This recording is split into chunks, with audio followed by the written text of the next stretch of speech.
নির্বাচনের মৌসুম শুরু হয়েছে। বাংলাদেশের নির্বাচনের মৌসুম শুরু হয়ে গেছে। আপনারা ঘরে ঘরে যে বিএনপির পক্ষে ধানের শীষের পক্ষে সালাম পৌঁছে দিলেন।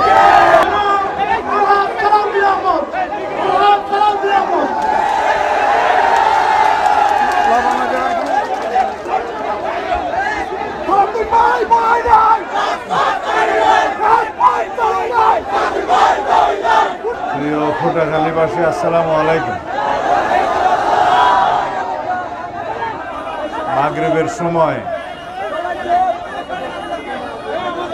মহাসড়ক বন্ধ করে কোনো জনসভা করা ঠিক হবে না, পথসভা করা ঠিক হবে না, মানুষের দুর্ভোগ সৃষ্টি করে। এখন মাগরিবের সময় আর রাস্তা বন্ধ করা যাবে না।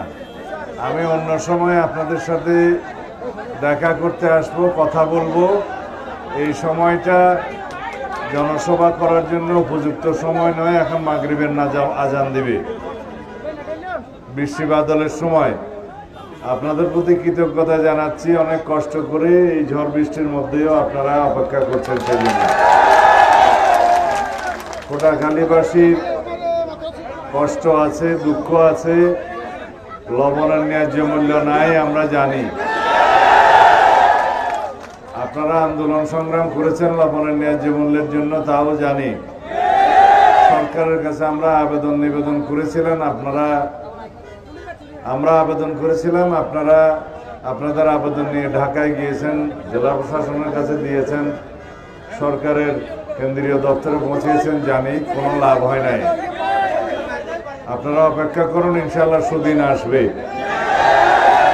আগে যে সময় বিএনপির সময় আপনারা লবণের ন্যায্য মূল্য পেয়েছিলেন, ইনশাআল্লাহ ভবিষ্যতেও লবণের ন্যায্য মূল্য নিশ্চিত করা হবে। আপনারা ভালো থাকবেন। আরও অন্যান্য যা কিছু সমস্যা আছে পর্যায়ক্রমে ইনশাআল্লাহ আমরা আলাপ আলোচনা করে সেগুলো চিহ্নিত করব এবং সমাধান করা হবে। এখন বাংলাদেশের নির্বাচনের মৌসুম শুরু হয়ে গেছে। নির্বাচনের মৌসুম শুরু হয়েছে। কেউ কেউ বলতেছে নির্বাচন এটা না হলে হবে না, ওইটা না হলে হবে না, এগুলো ভুলে যান। যারা বলছে যে নির্বাচন চায় না এবং নির্বাচনের আগে অনেক রকমের শর্ত দিচ্ছে, তাদের প্রতি নসিহত হইল যে সমস্ত শর্ত এবং যে সমস্ত সমস্যা আপনারা চোখে দেখছেন, এগুলো আলাপ আলোচনা করে ইনশাআল্লাহ গণতন্ত্রের উত্তরণের পক্ষে সহজতর করতে হবে।